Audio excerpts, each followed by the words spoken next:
Hello there. It is Sunday the 13th and it is about 1:40 in the afternoon and we got some nice views here in Washington. It's been quite a few days since an update, but not a lot of hiking days. I double zeroed in Cascade Locks, which felt really good. I didn't really realize this, but after agreeing to do the Oregon Challenge, obviously you're not going to take a zero when you're doing that. I went 1,000 miles without taking a zero, which is kind of ridiculous, and was not necessarily intentional, but getting some much needed rest and going into Washington, making sure that I get everything that's wearing out replaced. As you can see, new sun hoodie, shorts are new, shoes are new. You can see new undies, new water filter. My Catadine Be Free was starting to slow down, and I didn't know if it was going to make it another 500 miles or not, which is kind of sad because I think I only used that filter for like less than 1,000 miles of the trail. So, but it is what it is. The filter probably would have made it. I just didn't want to chance it. For $25, having a little bit of security, making sure I have good water to drink. I think that's an equal trade. But yeah, so went through that Tunnel Falls alternate, Eagle Creek I think is what it's called, but Tunnel Falls is the reason you go there. That was really cool. And then a ton of blackberries on the way into town. Got into town, Pete showed up, and we ended up hopping a bus to Portland, staying in a hotel. Went to the Norther's house. That's Shortcut's girlfriend's house. I had a bunch of packages shipped there, and hung out in Portland for a day. Came back to Cascade Locks, hung out with some hikers. Did some town chores. Talked to a bunch of people on the phone because it's probably going to be a bit remote going up here into Washington. And then last night there was a bit of a meteor shower. We didn't get to see the peak of it because it was like 3 a.m. and I had to get to bed, but got to lay out on Thunder Island, which is a really cool island on the other side of the canalway that bypasses a rocky section of the Columbia River. And it's just a really nice, cool island and really pretty, and hanging out there laying on the grass, looking at the stars. It was a pretty cool time. So I'm trying to enjoy the little moments like that. I'm in Washington. I still need to hike decent miles and get where I'm going and that sort of thing. But I'm definitely going to slow down tremendously and, enjoy the small moments that maybe I've missed some of, because I wanted to make sure that I got to Washington and, got through NorCal and Oregon before the fires get too bad. I'm hoping that there aren't any new mysterious or new fires starting out here in the next few days, but we have quite a heat wave going on. High today is 99, at least down in Cascade Locks. Up here at a little bit of elevation, I'm sure it's a bit chillier, or a bit less brutal anyways. But I think tomorrow's supposed to be 104 and then 106 the following day. Unseasonably warm for Washington at really any time. That's pretty toasty for this far north. So that'll be interesting. Hopefully that doesn't spur on. There's a lot of red flag, no burn notices, things like that. So hopefully that doesn't cause any issues, because apparently there's a small fire. It's being contained right now, but not too far from the PCT up close to Canada. So, we're not 100% through it yet. Things could still go off the rails, but the fact that we're through the two biggest areas known for fires definitely feels good.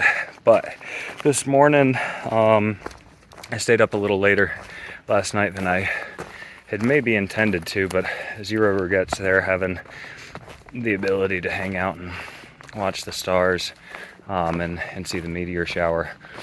But I worked out, slept in till about 7, got up. The restaurants all open at 7 o'clock, so I was able to grab some breakfast and a cup of coffee before heading out on trail, which was really nice.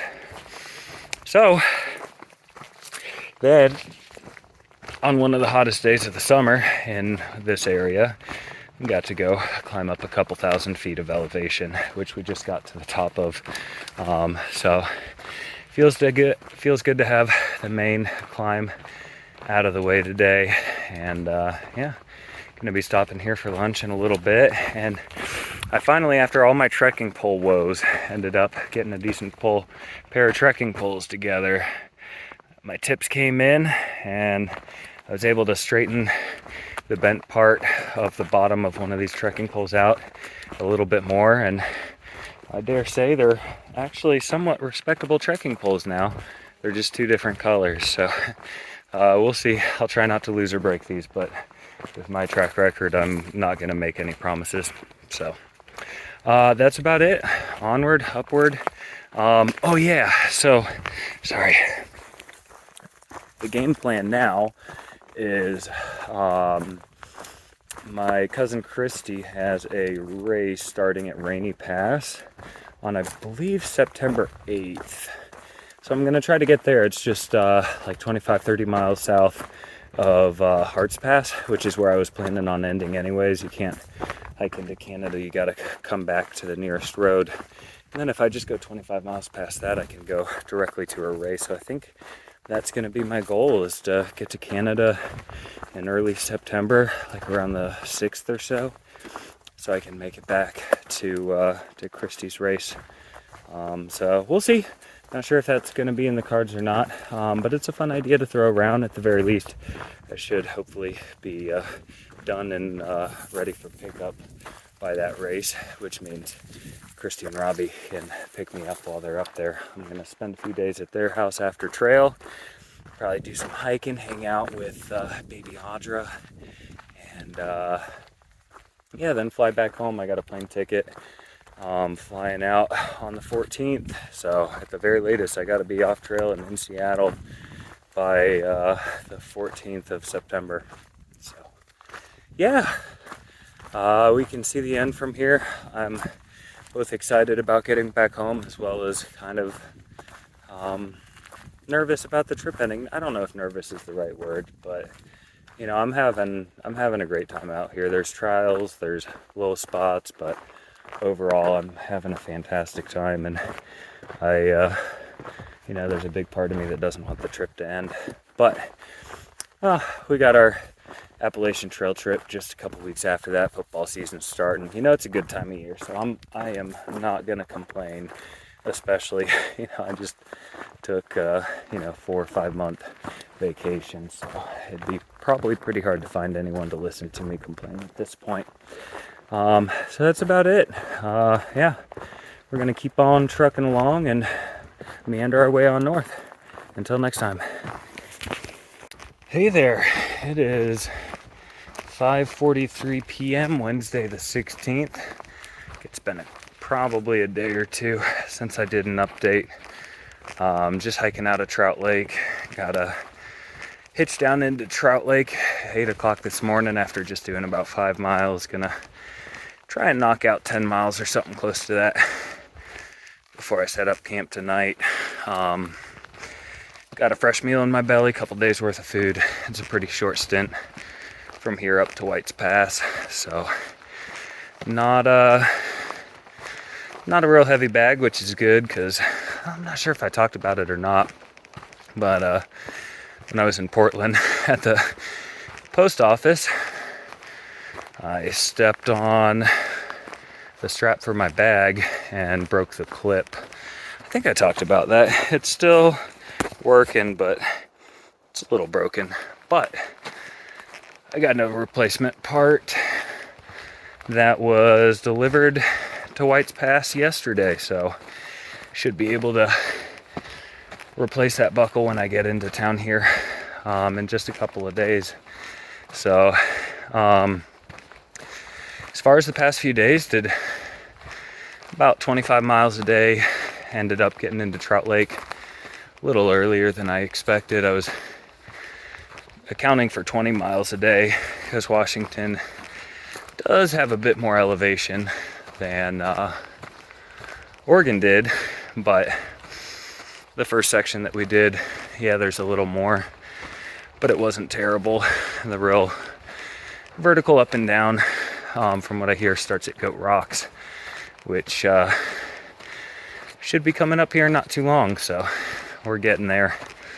But kind of some bad news today, and you know, it's a 2,700 mile trail, just under, if you include hiking back out from Hart's Pass, and I'm over 2,200 miles in it. I have less than 500 trail miles to go, and so far I've got a continuous footpath from Mexico to here, which is rare in today's day and age because of snow and fires and trail closures. And I thought, at least until about 9 o'clock this morning when I got into town, that the coast was looking pretty clear, but there are a couple of fires that are going on that they've closed some sections of trails. We got about a 20-mile section 300 miles from here just south of Stehekin, and then another one at Rainy Pass just a little ways north of Stehekin that they haven't announced how much trail is going to be closed. That's a little bit of a newer fire, so we'll see. These things, as of now, the trail itself is not burning. So that's the good news. The closures are precautionary because of the proximity of the fire and air conditions and the amount of smoke. But it was 105 degrees today in Trout Lake, probably north of that anywhere at lower elevation. And it's just been hot and dry for a week, and hot and dry plus a little bit of wind equals all those fires that have been smoldering, semi-contained, are growing. And that's what's happening, at least with the closure south of Stehekin. That fire's been going on for, I think, about 16 or 17 days now. But because of the past week, it's grown, and now it's impacting the trail. There's another fire a little bit south of that that's pretty close to the trail. They haven't closed anything yet, but it's a possibility. So trying to be positive. The good news right now is that, at least as of when I checked the PCT closure page leaving town, the next 300 miles is clear, and from that would get me about 100 miles from the terminus. And at this point, if I get that close, I'm getting to Canada one way or the other. I think I've already determined that at this point I'm going to find a way on my two legs to get there. But the possibility is becoming more and more real that that's going to involve, you know, road walks and side trails and reroutes, and it could just be a whole messed up situation. But we'll see. I don't know that yet, so I'm not going to worry about it. At least try not to. I'm just going to walk north, and when we get a little bit closer, and as those fire closures have been out for a little while, there will be more information about, you know, expected length, reroutes, whether the actual trail's impacted or if it's just off trail, because that gives you the biggest clue. If the trail actually burns, it's not getting opened back up this year. But luckily right now, that's not the case. So hopefully it'll stay that way. We'll see. So definitely Was a little bit down in the dumps when I first heard that, but you know, chalk it up to ain't nothing I can do about it right now and keep on trudging. So that's what we're gonna do. But we'll talk a little bit more late in a little bit, but right now I've got about 2,500 feet of elevation to go up. So I'm gonna use my lungs for breathing, not for talking. Until next time.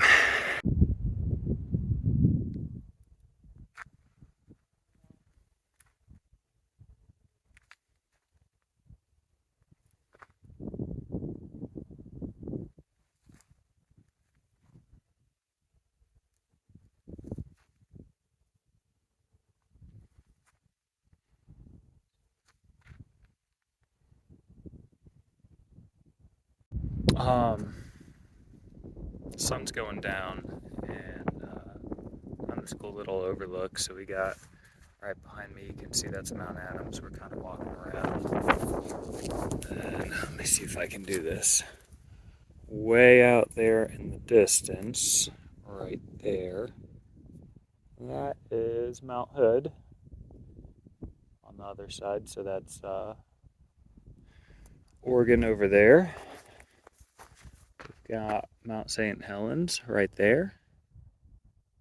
And let's see if we can get a decent view of it. Oh yeah, the sunset was really nice here too.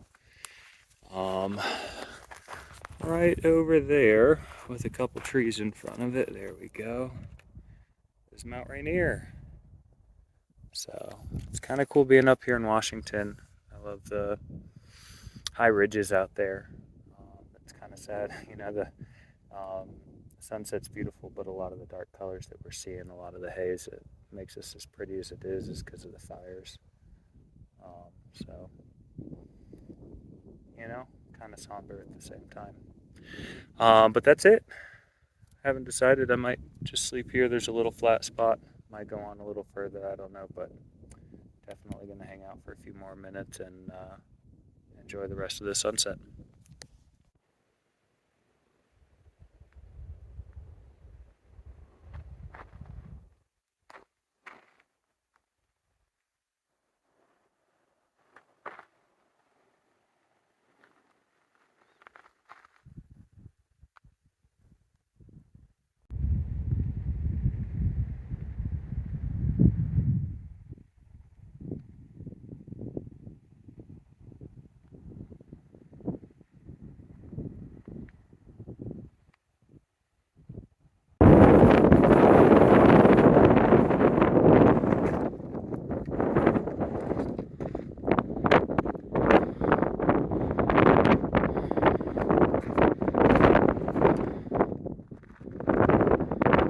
All right, well, we made it up the alternate. We got the knife's edge right in front of us. We're getting ready to do. There's Mount Rainier. And I might have been wrong in my last video about being wrong in the video before that. I think that is, I think we were able to see Mount Rainier earlier. That second peak up to the right, I think I remember that. So I don't know how I got confused, but I did. I'm wearing my rain jacket up here. It's actually not bad right here because we got this little wind block right behind me. But whew, there's allegedly a trail that goes up that. That's an alternate that you can take, an alternate from the alternate, because technically this is the alternate. The PCT is over, like, down on the other side of that. But I put my rain jacket on for some wind protection, was getting ready to go up there, and it got real windy real quick, like this, as soon as you come away from that break. And this isn't even that bad. You get just a couple feet further down. Pretty up here. Got some alpine lakes down below. Had to step on snow for the first time, and I don't know how long. But yeah, it's absolutely gorgeous out here. This might be it's definitely one of, if not the prettiest place I've ever been. So it's pretty cool. So this has been one of the most difficult down climbs and traverses that I've done, at least since the Sierras. It doesn't look like a whole lot, but you can't really see the trail. It's rocky, and that's not what makes it so hard.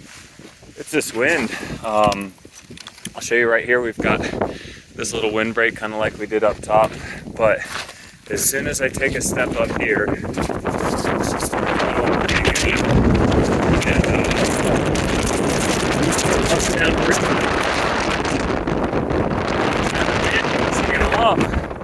to the one direction for me down to that, which, you know, that's probably not a life-threatening situation, but I'd still rather not fall.